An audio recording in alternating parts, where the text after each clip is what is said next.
All right, folks, today we're going to be looking at a 2019 Audi Q8. And I already have another video where I reviewed one of these, and I never posted that video. I got to find it to post it. But I'm looking at this vehicle because the Audi Q7 frustrates me.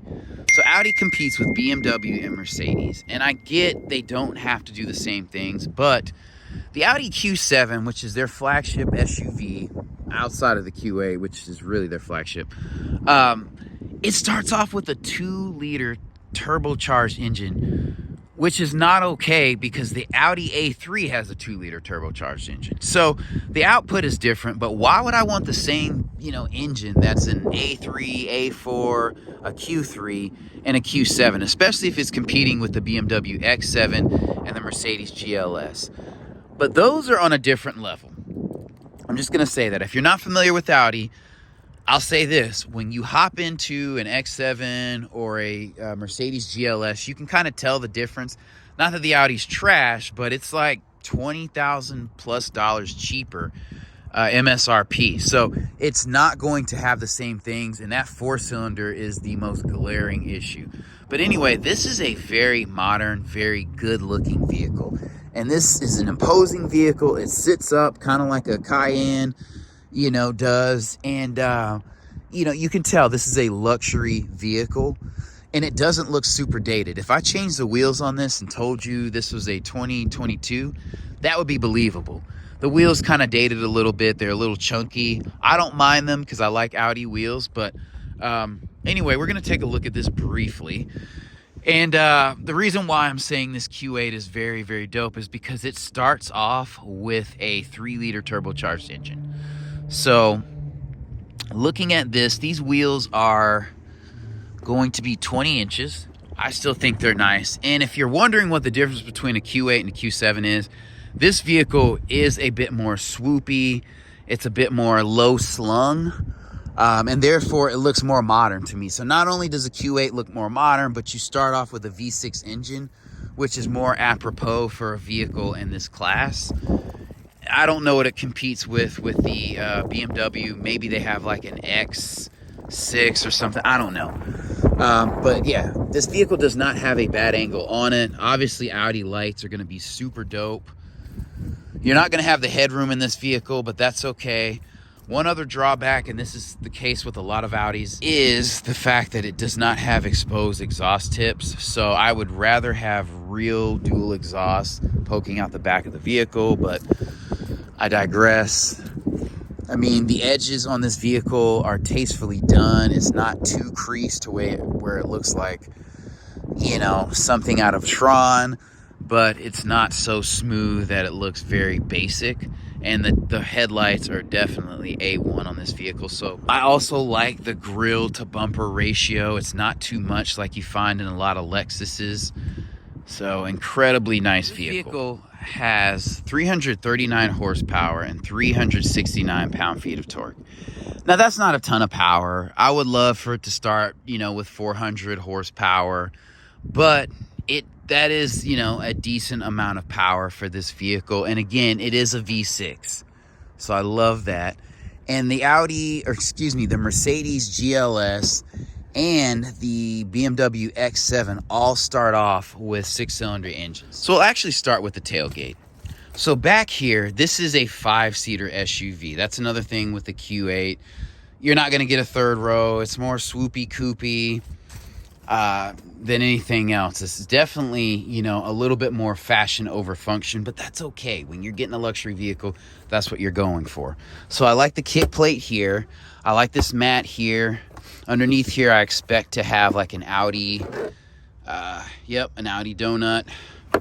So that's pretty dope. You have LED lighting here, which is dope. This cover is very, very nice to use and easy to put back. If you want to let the seats down, well, you'll have to do that from up there. So that kind of sucks, but you do have a charge port here, which is dope. And overall, good space here. So I like that. We'll go ahead and close this back. And this is shaped like a Cayenne. So I like the spoiler here that kind of juts out the back. The belt line is a little bit higher, and I like that. You can tell this vehicle sits up a little bit, but it's not like monster truck, Toyota 4Runner kind of height. You do have a kick plate down here. I'm disappointed that it doesn't say Audi and it doesn't light up. So that's a little annoying. This is, again, a 2019, but still, I kind of expect that. I'm sure you could trim it up to get that, but this is going to be soft touch. This is soft touch. This is soft touch. These have a metallic trim or paint there. Can't tell, but it's still a good look. This wood inlay makes this not too Teutonic, as can be the case with some luxury vehicles. You have some sort of tray in here. I don't know why we're still doing this, but it's there. The seating doesn't look too bad. Honestly, I would prefer perforated seating, and I would like for them to say Audi in here. Because honestly, like I've been in some Toyota Camry XSEs, and I would argue that their seats look just as good. So maybe that's just Toyota stepping up and not Audi kind of punching low. Anyway, you have a hardback on the seat, the netted map pocket. Same thing over here. That's a luxury thing. These seats are heated. You can control ventilation stuff through here. You do have charge ports that have some sort of LED on the edge, which is super dope. So you can see where they are at night. You have a 12 volt there, which is pointless. I don't know why we still have that. This does have Quattro, but I'm happy to report that this hump does not come up too much. And if you're not super familiar with cars, the reason why this hump comes up, number one, so exhaust pipes can be run from the engine up front to the back of the vehicle. And then if you have four-wheel drive, you also have a pipe that or piece of metal that spins and goes back towards the wheels to provide power to the wheels. So that's what that's for. These seats are very comfortable. They feel, very good. They're a little bit concave in here. You have little to no visibility back here, but that's okay. You do have some LED lighting in here, which is a nice touch. I like that. And then you also have vents in the door. So that's another luxury touch. So not only do you have a vent back here, but you have a vent right here. Anytime you see a vent here or a speaker here, you're in a luxury vehicle. And there's also a speaker here. So you're going to have at least 10 speakers, 8 to 10 speakers in this vehicle. This is what the cockpit looks like from the back. So even though this is a 6-year-old vehicle, it still looks very, very modern. And the radio is going to sound excellent because Audi does that well. You do have a pano-ish kind of roof. It is a little bit narrow and it doesn't go as far back, and that's probably due to the shape of this vehicle. I wish this headliner was charcoal gray instead of ash gray, but that's okay. I can live with this. Overall, you do still feel like you're in a luxury vehicle. I didn't mean to insult the Audi too bad about the seats. They do feel luxury. They look luxury. I like the stitching in here, but some perforation could have done them good. But we're going to go ahead and hop into the front seat and go from there. So I'd like to remind my viewers that the point of a luxury car is not practicality. In fact, a lot of luxury touches detract from practicality, and that's okay.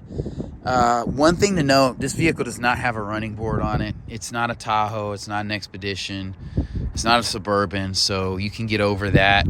I like these switches. These switches feel very, very good. They feel like they'll last forever, 20, 30 years. There's your hatched opening button there. You do have 2-seat memory. I'd like to see 3, but that's okay.